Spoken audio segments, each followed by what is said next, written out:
میرا نام زنیرہ ہے۔ میرا تعلق سندھ کے ایک شہر سے ہے۔ ہم 5 بہن بھائی ہیں۔ میرے والد ہمارے بچپن میں فوت ہو گئے تھے۔ میری ماں نے میرے ابا کے دوست سے نکاح کر لیا تھا، جس کے 3 بچے تھے، جو اب ہمارے ساتھ ہی رہتے تھے۔ میرے باپ کی محنت سے بنایا ہوا گھر اب ان لوگوں کا بھی تھا، جس سے اماں نے نکاح کیا تھا۔ اس کی پہلی بیوی رضیہ سارا دن باتیں سناتی، اپنے بچوں سے بھی ہماری بے عزتی کرواتی اور شوہر کے آتے ہی سر باندھ کر پڑ جاتی کہ طبیعت ٹھیک نہیں ہے۔ اس کے شوہر کو فکر پڑ جاتی۔ اماں سے کہتے چائے بناؤ، کبھی کہتے سر درد کی دوائی لاؤ۔ اکثر اماں سے کہتے کہ میری پہلی بیوی بہت نیک اور صابر ہے، اس کا خیال رکھا کرو۔ جب سے میں نے تم سے نکاح کیا ہے یہ بیچاری پریشانی لیتی ہے، اس کا خیال رکھا کرو۔ یہ نہ کہتی تو میں تم لوگوں کا سہارا نہ بنتا، ٹھوکریں کھاتے تم لوگ۔ اس کا احسان مانو، شکریہ ادا کرو اس کا، جس نے کہا کہ تیرے دوست کے بچے رل جانے ہیں، تو سنبھال انہیں۔ اور اس وقت اس مکار عورت کی ایکٹنگ کے انداز دیکھنے والے ہوتے، پتہ نہیں کہاں سے آنسو آتے تھے اور کیوں آتے تھے، جبکہ اس سب کے بعد فائدے میں وہی تھی۔ گھر بھی مل گیا تھا اور شوہر کی ہمدردی بھی اسے ہی حاصل تھی، مفت میں نوکر بھی جو سارا دن اس کی اور اس کے بچوں کی خدمت کر رہے تھے۔ اماں شکر گزاری کے ساتھ اپنی سوتن کو دیکھتی جو کم عمری میں شادی کر کے آئی تھی اور اب بھی کہیں سے 3 بچوں کی ماں نہیں لگتی تھی، اور اماں تو ابا کے جانے کے بعد اور بوڑھی ہو گئی تھی۔ ویسے بھی جس سے اب شادی کی ہے اس سے 10 سال بڑی تھی، اور یہی سوچ سوچ کر چپ رہتی تھی کہ صرف ہمارے بھلے کے لیے اس نے اپنا شوہر تک قربان کر دیا۔ عورت بھلا اپنے شوہر کی دوسری شادی، وہ بھی بیوہ اور جو عمر میں بھی اس سے بڑی ہو، اس سے کرواتی ہے، لیکن اماں کو کون سمجھاتا؟ اس میں نقصان ہمارا ہوا تھا، وہ لوگ تو فائدے میں تھے۔ میری ماں سادہ اور سیدھی عورت تھی، ان لوگوں کی چالاکیاں سمجھ نہیں سکی۔ میرے سوتیلے باپ کے 2 بیٹے تھے اور 1 بیٹی۔ بیٹی بڑی تھی جسے سارا دن ماں کی طرح حکم چلانے کی عادت تھی، پانی بھی اٹھ کر نہیں پیتی تھی۔ ایک بیٹا 10 سال کا تھا اور دوسرا اس سے چھوٹا۔ میرے دونوں بہنیں بھی اس کی ہم عمر تھیں۔ ہم بہنیں بڑی تھیں۔ میری بڑی بہن گاؤں میں ہی ایک اماں جی تھیں، ان کے ساتھ مل کر بیکری کی چیزیں پیک کرواتی تھی، جبکہ دوسرے کپڑے سلائی کرتی تھی اور میرا سوتیلا باپ بازار دے آتا تھا۔ میری بہن سلائی کے ساتھ ساتھ شیشے کا کام بھی جانتی تھی، شہر سے لوگ اس کے پاس کام بھیجتے تھے، میں بھی اکثر اس کے پاس بیٹھتی اور سیکھتی تھی۔ اب کچھ کچھ مجھے بھی کڑھائی اور شیشے لگانا آ گیا تھا۔ میرا سوتیلا باپ شہر میں لوگوں کو جانتا تھا، وہ لوگ کام دیتے تھے اور ہم بہنیں وقت پر مکمل کر کے دیتی تھی۔ اس بار میری بہن کی طبیعت ٹھیک نہیں تھی اور مجھے ابھی اس جیسا کام نہیں آتا تھا، اسی لیے 4 دن اوپر ہو گئے تھے۔ ابا نے سارا گھر سر پر اٹھا رکھا تھا اور اماں سے بھی کہا کہ تم نے ان لوگوں کو سر پر چڑھا رکھا ہے، تم کیوں نہیں کرواتی کام ان کے ساتھ تاکہ جلدی ہو جائے۔ اماں بہت اچھا کام جانتی تھی اور اماں کے کام کو بہت پسند بھی کیا جاتا تھا، لیکن اماں کی اب نظر کمزور تھی اور زیادہ دیر بیٹھا بھی نہیں جاتا تھا۔ اماں نے ابا سے کہا تو کہنے لگا، ہاں تو بوڑھی ہو گئی ہے، واقعی تجھ سے تو نہیں ہوگا یہ کام، چل ان کام چوروں سے کہہ کہ جلدی تو کروا دیا کریں۔ میں نے کہہ دیا، ابا اپنی بیوی اور بیٹی سے کیوں نہیں کہتے، وہ کیوں نہیں کرتی کام؟ بس یہ کہنے کی دیر تھی، ابا نے مجھے مارنا شروع کر دیا کہ تم سب تو میری بیوی اور معصوم بچی کے پیچھے پڑ گئے ہو، وہ بیچاری تم لوگوں کا اتنا خیال رکھتی ہیں اور تم لوگ اس کے پیچھے پڑے رہتے ہو۔ مجھے اماں نے چھڑوایا اور اسی بیچ بچاؤ کرواتے ہوئے اماں کو ابا نے دھکا دے دیا۔ پاس ہی کپڑے سلائی کرنے والی مشین پڑی تھی، اماں اس کے اوپر گری اور سر پھٹ کر چوٹ لگ گئی۔ اماں روتی رہی، ہم بہنوں نے جا کر چھڑوایا، لیکن وہ شخص بولتا بولتا باہر نکل گیا۔ بہت عرصے تک اماں کے ماتھے پر وہ زخم رہا، لیکن یہ زخم تو صرف جسمانی تھا، ایسے بہت سے زخم تھے جو ہم لوگوں کی روح پر لگائے جاتے تھے۔ روز روز ہمارے کردار پر بات ہوتی، ہمیں بد کردار کہا جاتا، ہمارے گھر سے نکلنے پر پابندی تھی، ہماری کوئی سہیلی ہم سے ملنے نہیں آ سکتی تھی۔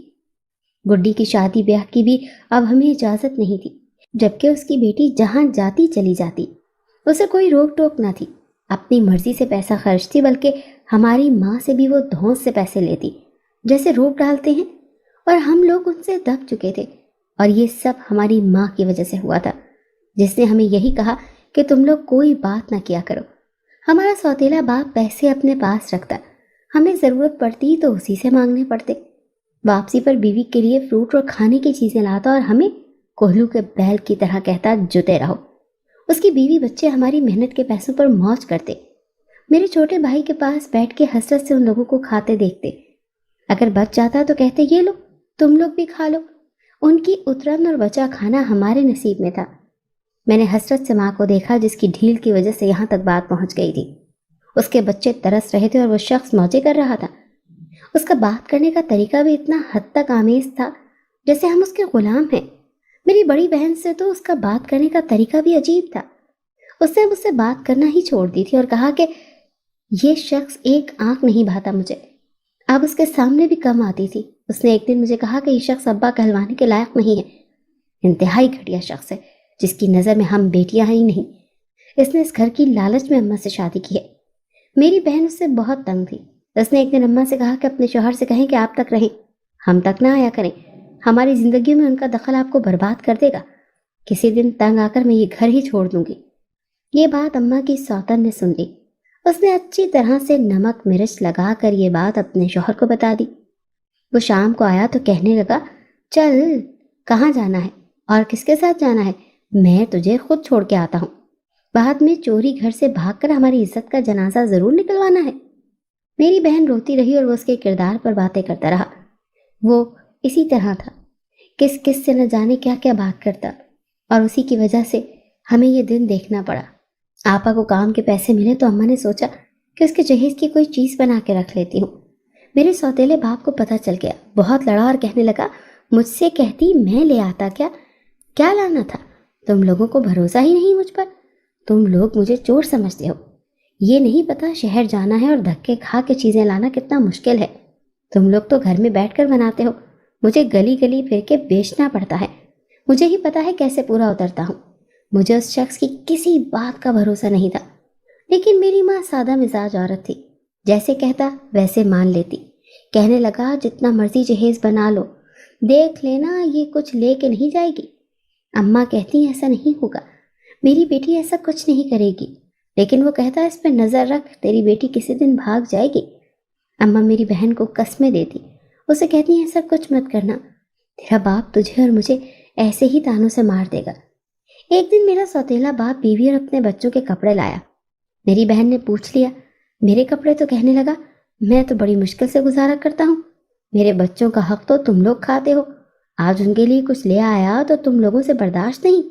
اس کی بیٹی الگ رو رہی تھی، جیسے پتہ نہیں اس سے ہم نے کیا کہہ دیا ہو۔ اماں نے میری بہن کو کہا کہ اسے اگلی بار منگوا دے گی کپڑے، لیکن اسے شاید ضد ہو گئی تھی۔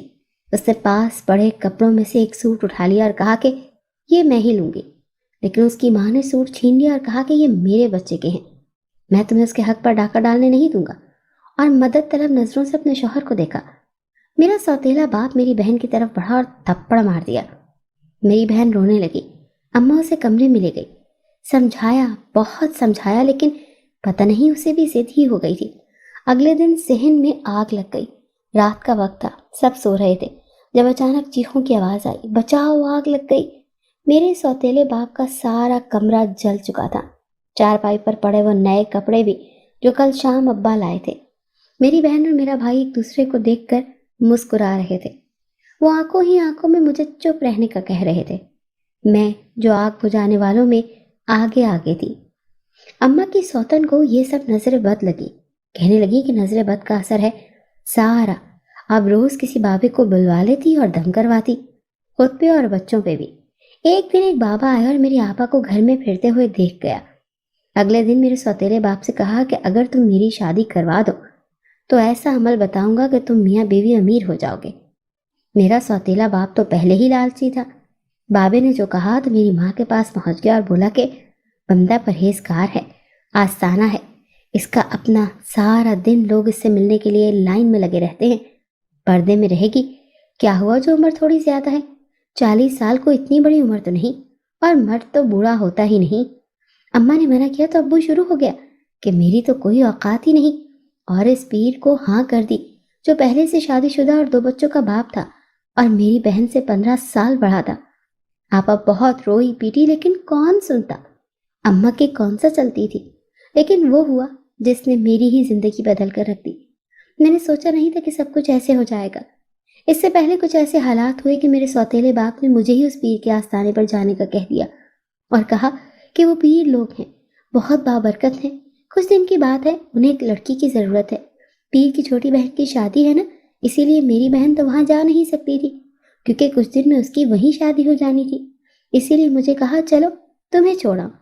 میں جانا نہیں چاہتی تھی، لیکن ماں نے بھی یہی کہا کہ اگر تم نہ گئی تو تیرا باپ اس بات پر مجھے ہی تانے دے گا۔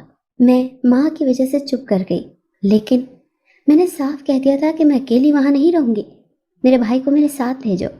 اس بات پر میری ماں نے میرا ساتھ دیا، اور پھر اگلے دن میں پیروں کی حویلی آ گئی۔ سارا گھر مہمانوں سے بھرا ہوا تھا۔ سارا دن میں اور میرا بھائی کام میں مصروف رہتے۔ اس پیر کو دیکھ کر پتا چلا کہ میری بہن کی زندگی برباد ہونے والی ہے۔ سارا دن اس کے آستانے پر عورتوں کا رش رہتا۔ میں وہاں بہت مشکل سے دن گزار رہی تھی۔ دن کام کرتے گزر جاتا اور رات کو یہ سوچتی کہ اگر میرا باپ زندہ ہوتا تو میں اس طرح لوگوں کی خدمت کے لیے نہ رہ رہی ہوتی۔ پھر یہ ہوا کہ گھر کے باقی کاموں میں کسی اور کی ڈیوٹی لگا دی، اور پیر نے مجھے کہا کہ تم صرف آنے والی مریدنیوں کا خیال رکھا کرو۔ میں نے دیکھا عورتیں پیر پر بہت بھروسہ کرتی تھیں۔ سب کو لگتا تھا کہ پیر کی دعا میں بہت اثر ہے۔ میں نے بھی آزمانے کے لیے ان سے کہا کہ سب لوگ آپ سے تعویذ دیتے ہیں اور سنا ہے کہ ان کی مرادیں پوری ہوتی ہیں، تو میں تبھی مانوں گی اگر میری شادی کسی اچھی جگہ کروا دیں۔ پیر ہنسنے لگا اور بولا کہ میرا ہی ایک بہت نیک مرید ہے، اسے تو پسند بھی بہت ہے، تجھے بہت خوش رکھے گا، بس ایک کام کرنا، آدھی رات کے وقت اس کا چہرہ مت دیکھنا، یہی ایک شرط ہے۔ میں خاموش ہو گئی۔ 2 دن بعد پیر کی بہن کی شادی تھی۔ جیسے ہی شادی ختم ہوئی میں اور میرا بھائی گھر واپس آ گئے۔ پیروں نے مجھے اور میرے بھائی کو نئے کپڑے اور گھر والوں کے لیے مٹھائی بھیجی۔ میرا سوتیلا باپ ہر وقت پیروں کے گن گاتا رہتا اور کہتا کہ جب سے پیر نے ہمارے گھر قدم رکھا ہے ہمارے حالات بدلنے لگے ہیں۔ میں نے گھر پر کسی کو نہیں بتایا تھا کہ پیر نے مجھے کیا کہا تھا یا میں نے پیر سے شادی کی بات کیا کی تھی۔ انہی دنوں پیر نے میری بہن سے شادی کی بات پھر سے کر دی، جس پہ میری بہن پہلے ہی راضی نہیں تھی۔ وہ روتی اور ماں سے کہتی کہ وہ یہ شادی کبھی نہیں کرے گی، لیکن میرے سوتیلے باپ نے بھلا ہماری کہاں سننی تھی۔ ایک دن میرا نکاح پیر نے اپنے مرید فارس سے کرا دیا اور میرے گھر والوں سے کہا کہ فارس اس کا بہت نیک مرید ہے، اس نے فارس کا نکاح کر کے میری زندگی بدل دی ہے۔ وہ یہی کہتا رہا تم خوش نصیب ہو، فارس تمہاری قسمت میں لکھا گیا۔ میری رخصتی ابھی نہیں کی گئی تھی، لیکن آپا کو اس پیر کے ساتھ رخصت کر دیا۔ آپا نے ہم سے ہر رشتہ توڑ لیا، جاتے ہوئے اماں سے کہہ گئی شادی کر کے ہماری زندگی عذاب بنا دی تو نے، اور ہمارے لیے تو کبھی اس شخص کے سامنے نہیں تو کھڑی ہو سکی۔ میں مر بھی جاؤں تو مت آنا۔ اب نہ وہ ہم سے ملنے آتی اور نہ ہی ہم لوگ اس کو ملنے جاتے۔ فارس کبھی کبھار مجھے ملنے آتا، لیکن تھوڑی دیر بعد ہی اسے پیر واپس بلوا لیتا۔ اس نے بھی ہمارے گھر آنا کم کر دیا تھا۔ کچھ لوگوں نے اماں سے کہا کہ وہ پیر ٹھیک آدمی نہیں، عورتوں کی اسمگلنگ اور بہت سے غلط کاموں میں ملوث ہے۔ اور پھر یہی ہوا، وہ جعلی پیر میری بہن کو بہت سے بڑے عہدوں والوں کے آگے پھینک دیتا اور اپنے کام ان لوگوں سے نکلواتا۔ میرے سوتیلے باپ کو بھی 10 لاکھ دیے۔ اس کی بیوی اب بہت خوش تھی اور روز ہی شوہر کے ساتھ بازار جاتی، کبھی زیور خریدتی، کبھی کپڑے، کبھی جوتے۔ اس کے بیٹے سارا دن میری ماں کو ذلیل کرتے، طرح طرح کی باتیں کرتے۔ جب میں نے ایک دن ان لوگوں کی پٹائی کر دی تو میرے سوتیلے باپ نے میری ماں پر ہاتھ اٹھا لیا اور کہا تم لوگوں کو عزت راس نہیں، میں تم لوگوں کی خاطر سب چھوڑ کر یہاں پڑا ہوں سالوں سے۔ میری بیوی نے تم لوگوں کی خاطر قربانی دی اور تم لوگ میری ہی اولاد کے دشمن بن گئے ہو۔ میں نے اپنی ماں کو چھڑوایا تو میرے باپ نے مجھے دھکا دیا، میرا سر پاس پڑی چارپائی سے ٹکرا گیا، میں وہیں زمین پر گر گئی۔ میری ماں مجھے دیکھتے ہی میری طرف دوڑی، میری آنکھوں کے سامنے اندھیرا چھا گیا۔ آخری بات جو مجھے سنائی دی وہ یہی تھی کہ کل پیر سے بات کرتا ہوں، اس کی بھی رخصتی کروا کے اسے فارس کے حوالے کرے۔ میری ماں ساری رات میرے سرحان میں بیٹھی روتی رہی۔ وہ رات ہم ماں بیٹی نے جاگ کر گزاری۔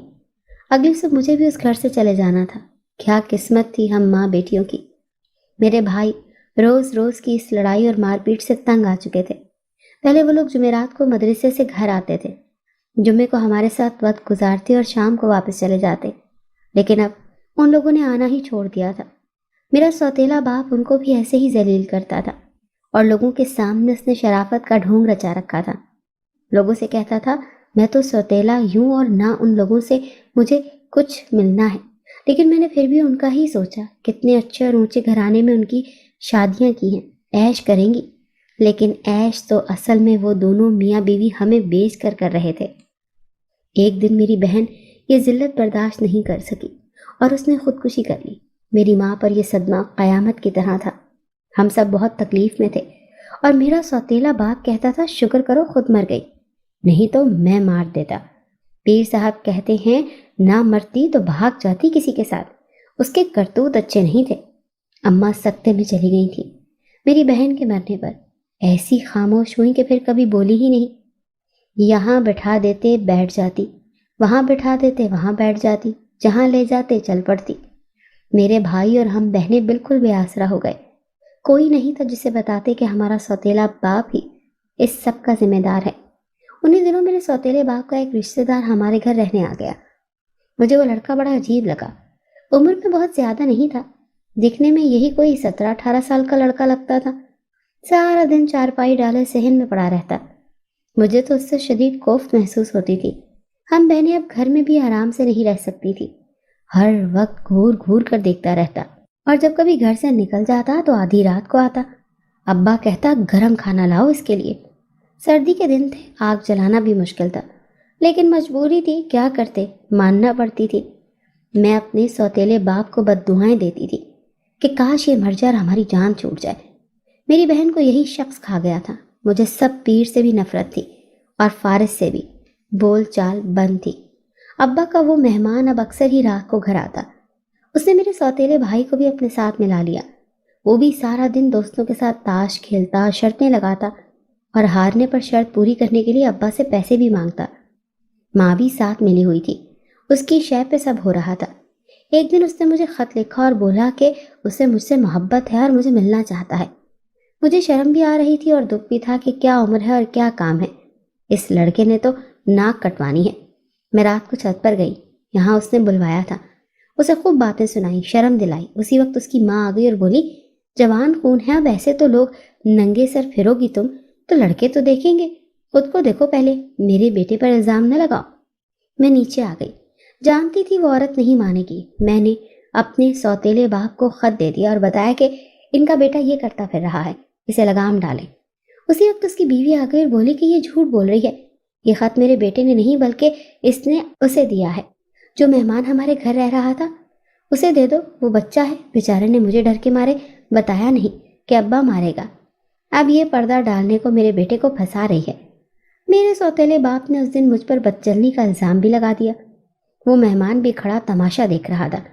اس کے سامنے مجھے اس کے ساتھ چکر چلانے کے الزام میں بہت باتیں سننے کو ملی۔ وہ دور کھڑا سگریٹ پی رہا تھا۔ میں سمجھ گئی تھی کہ وہ بھی اس پلان میں شامل تھا۔ میرے چھوٹے بھائی نے مجھے بتایا کہ اس نے بعد میں بات سنی، وہ لڑکا میرے سوتیلے بھائی سے کہہ رہا تھا تو نے بتایا نہیں، تیری بہن شادی شدہ ہے، نہیں تو دوسری پہ الزام لگاتے۔ میں نے اپنی چھوٹی بہن کو گلے سے لگا لیا۔ یہ گھر اب ہمارے لیے محفوظ نہیں تھا۔ میرے سوتیلے باپ نے فارس کو بلا لیا اور فارس سے کہا کہ یہ وہ خط ہے جو اس نے کسی لڑکی کو لکھا تھا، وہ پسند کرتا ہے اور شادی کرنا چاہتا ہے، اب تم جلدی سے اسے یہاں سے رخصت کروا کر لے جاؤ کہیں، ایسا نہ ہو کہ یہ گھر سے بھاگ جائے۔ فارس نے میری طرف دیکھا۔ میں نے کہا یہ جھوٹ ہے، میں اس کے نکاح میں ہوں، یہ سب کیوں کروں گی؟ لیکن وہ خاموش تھا۔ میں اماں کو آوازیں دیتی رہی، اماں ایک اور سازش رچا رہے ہیں یہ لوگ، لیکن اماں نہ بولنے کی قسم کھا چکی تھی۔ میں نے اس دن رو رو کر فارس سمیت سب کی منتیں کی، مجھے بدچلن نہ کہو، میں نے وہ خط نہیں لکھا۔ تبھی شاید اس مہمان لڑکے کو رحم آ گیا اور اس نے کہا کہ سب غلط فہمی میں ہوا ہے، وہ خط اس نے کسی لڑکی کو لکھا تھا، غلطی سے سب کچھ ہوا، اس میں اس لڑکی کا قصور نہیں۔ فارس نے میری طرف دیکھا جیسے اسے یقین نہ ہو، اسے لگا یہ لڑکا مجھے ہی بچانے کے لیے جھوٹ بول رہا ہے۔ پھر میں فارس کے گھر رخصت ہو کر آ گئی۔ میں کیا، میری لاش ہی تھی جو آئی تھی، زندگی تو پہلے بھی نہیں تھی، لیکن اپنی ذات پر لگا بدچلنی کا الزام مجھے جینے نہیں دیتا تھا۔ میں سوچ رہی تھی جب فارس کمرے میں آیا اور میرے پاس ہی بیٹھ گیا، کہنے لگا میں تمہیں اتنی محبت دوں گا کہ تم سب بھول جاؤ گی۔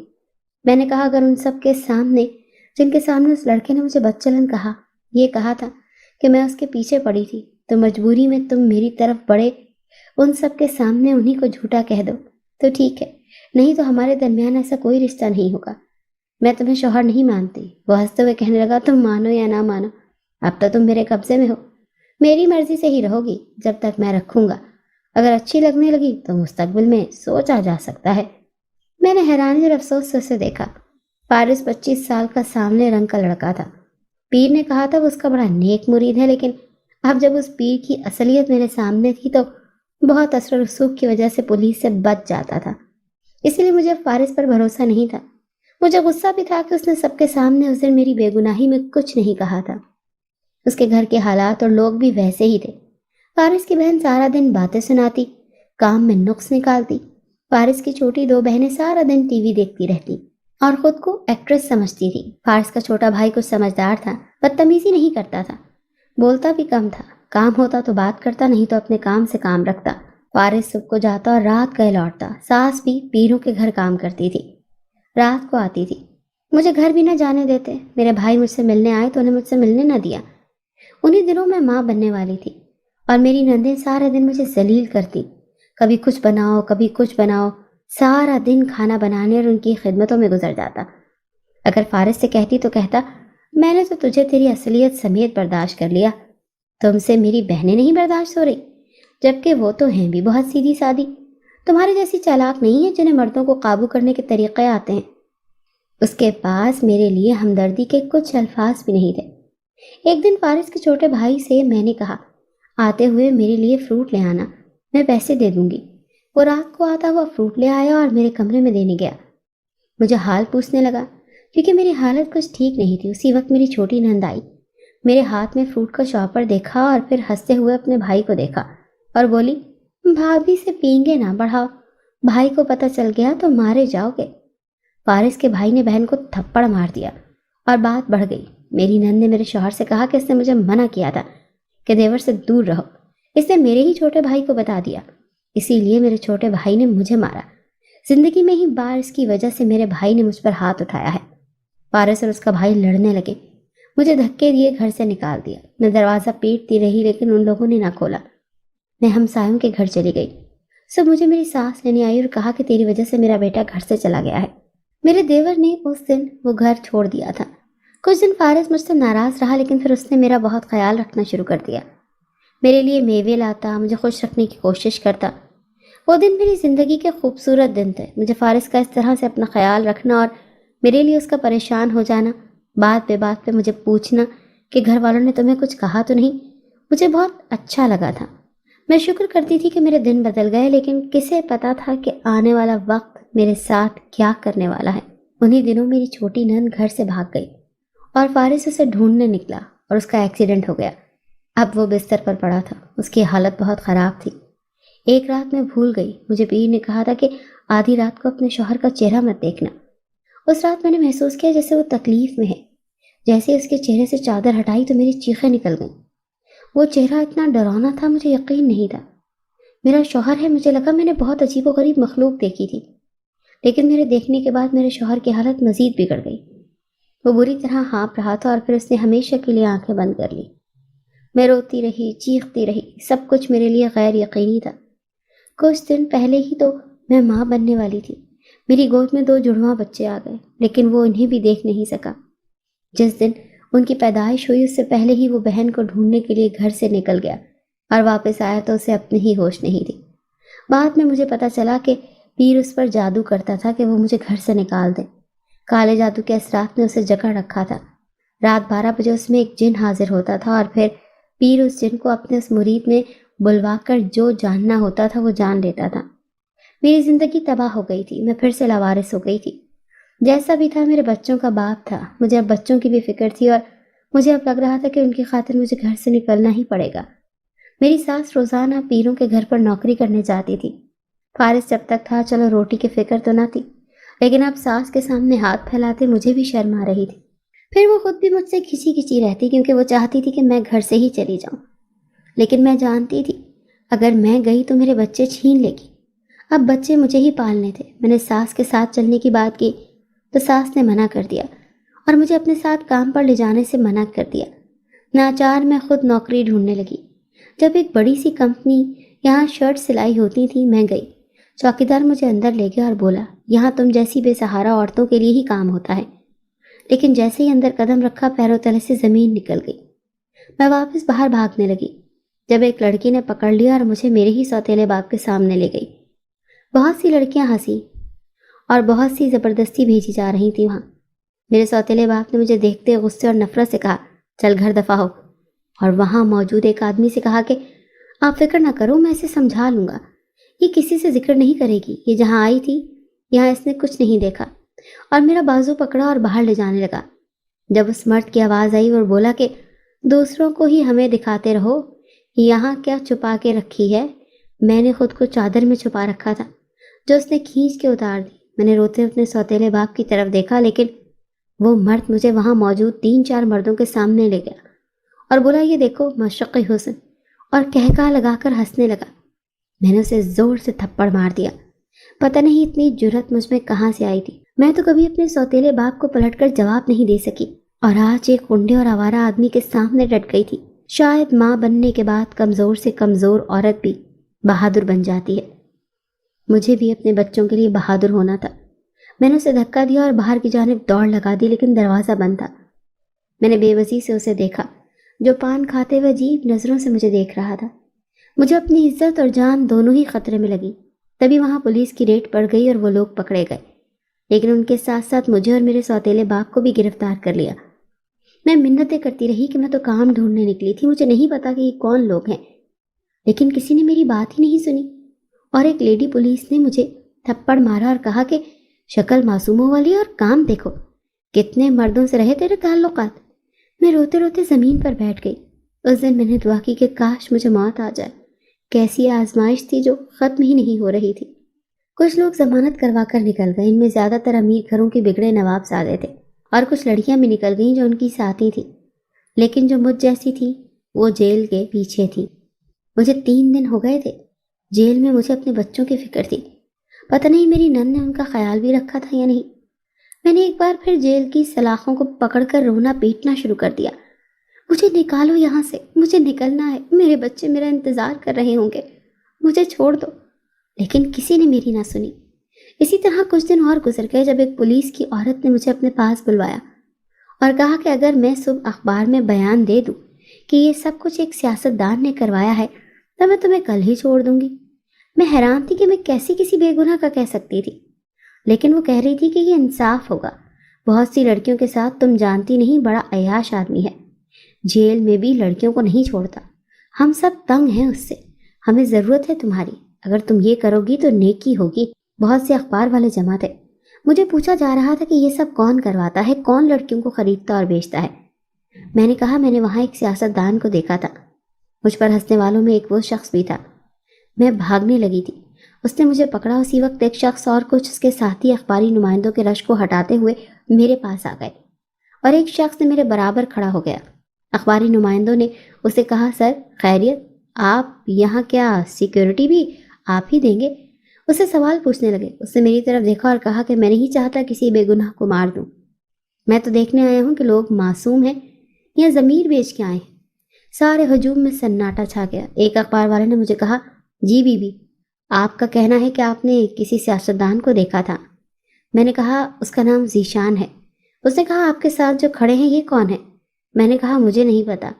اسی وقت وہ شخص میری طرف آیا اور کہا، بی بی میں ہی ذیشان ہوں جس نے آپ کو بھاگنے نہیں دیا تھا اور اب بھی بھاگنے نہیں دوں گا جب تک آپ سچ نہیں بولیں گی کہ کس کے کہنے پر آپ یہ سب کر رہی ہیں۔ میں نے حیرانی سے اسے دیکھا اور پاس کھڑی اس عورت کو دیکھا جو پولیس کی کالی بھیڑوں میں سے تھی۔ وہ بھاگنے والی تھی جب اسے گرفتار کر لیا اور دوسرے ہی دن مجھے رہا کر دیا گیا۔ میں گھر آئی تو میرے بچوں کا بخار سے برا حال تھا۔ میری نند میری ساس کی وجہ سے مجھے برا بھلا کہہ رہی تھی۔ میرا سوتیلا باپ ملوث تھا ان لوگوں کے ساتھ تو اسے نہیں چھوڑا گیا تھا، اور میری نند مجھے قصوروار سمجھ رہی تھی۔ دوسرے دن میں اس سیاستدان کے گھر گئی اور ایک چوکیدار سے کہا کہ مجھے ان صاحب سے کام ہے۔ وہ مجھے اندر لے گیا۔ میں نے ان سے کہا کہ میرا باپ بے قصور ہے، اسے چھوڑ دیں۔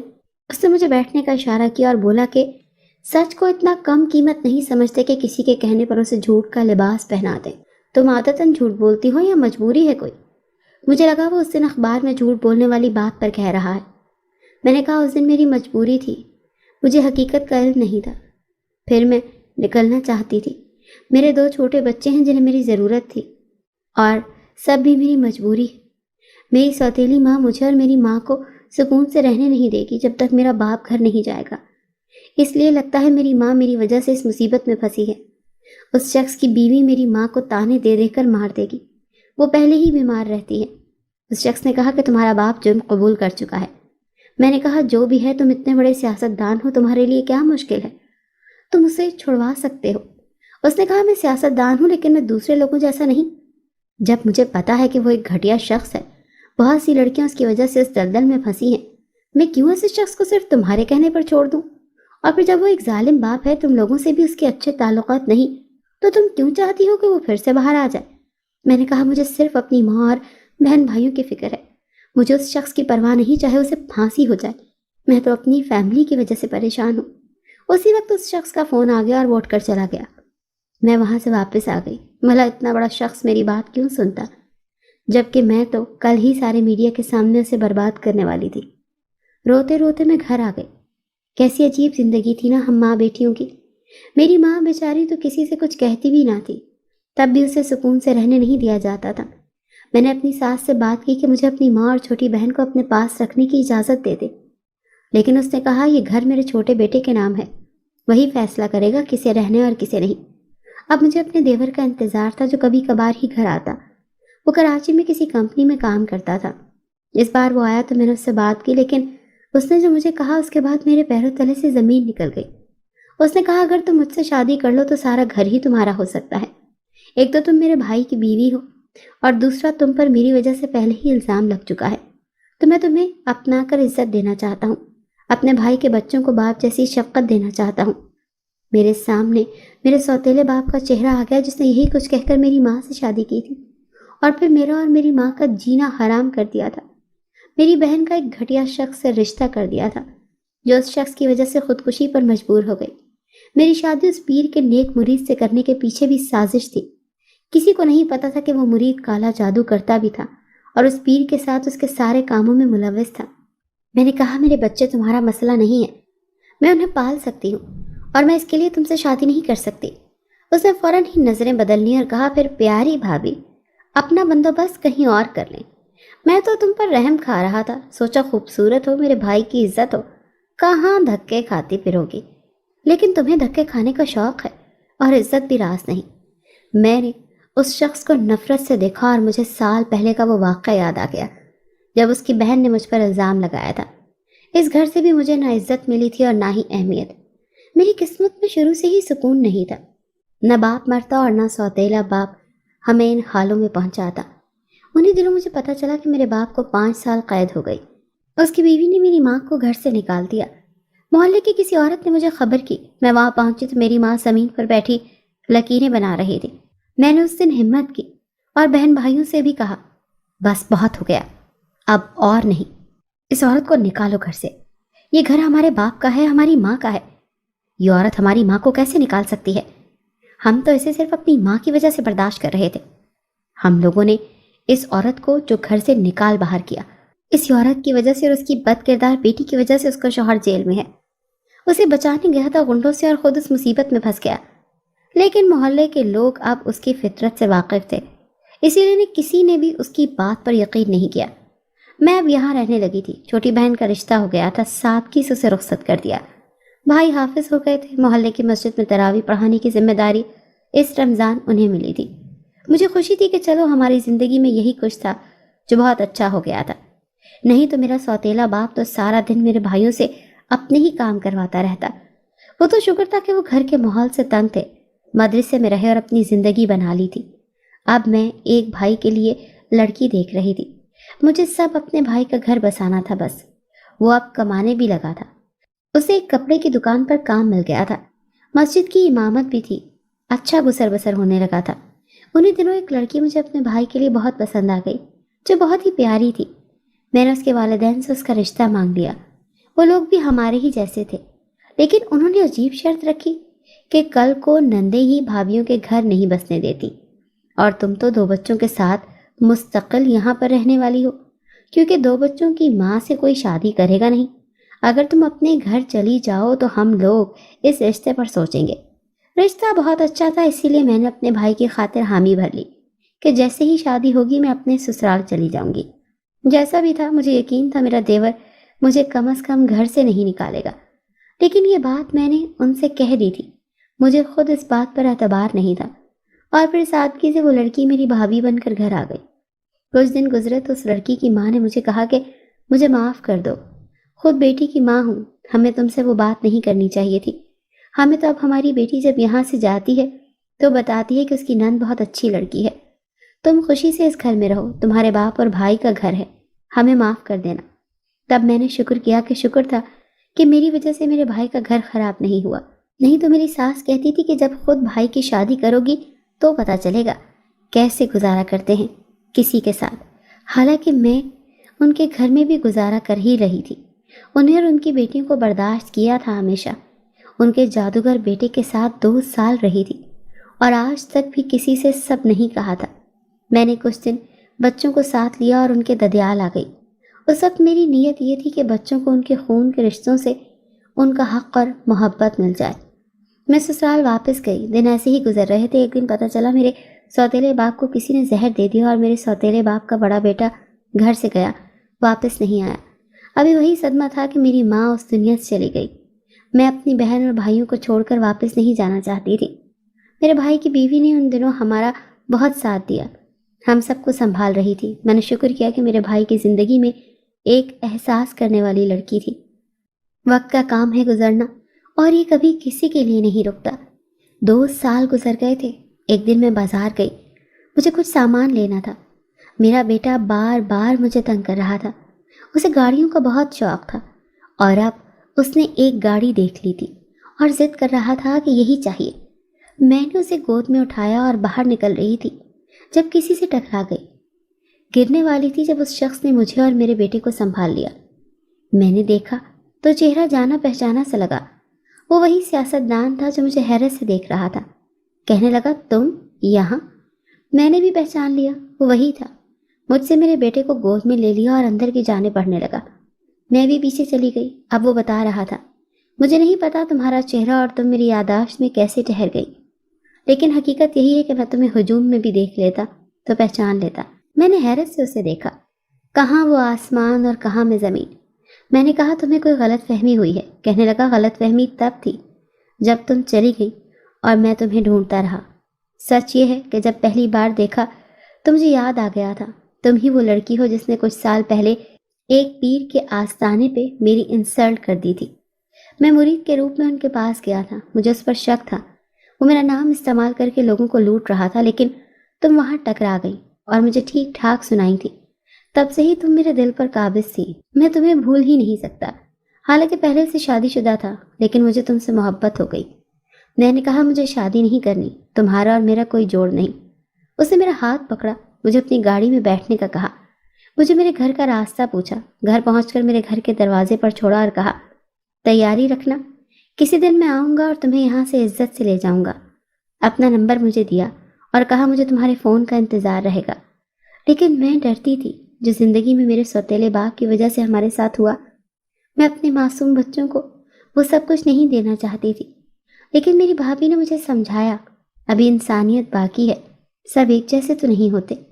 ذیشان نے مجھ سے نکاح کر لیا، اس کا ایک بیٹا تھا، بیوی 6 ماہ پہلے فوت ہو گئی تھی۔ ذیشان کی والدہ بہت ہی سلجھی اور اچھے اخلاق کی ہیں، مجھ سے بہت محبت کرتی ہیں۔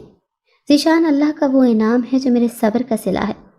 مجھے پتہ نہیں تھا میں کیا ہوں، خود کی پہچان نہیں تھی۔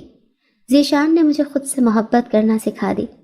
میرے بچوں سے ابو کہتے ہیں، ان کی پیدائشی سرٹیفکیٹ میں باپ کے خانے میں ذیشان کا نام ہے، اور اس کا بیٹا مجھے ماں سمجھتا ہے۔ ذیشان کو دیکھ کر اور مل کر مجھے پتہ چلا، انسانیت سے بڑا اور کوئی رشتہ نہیں۔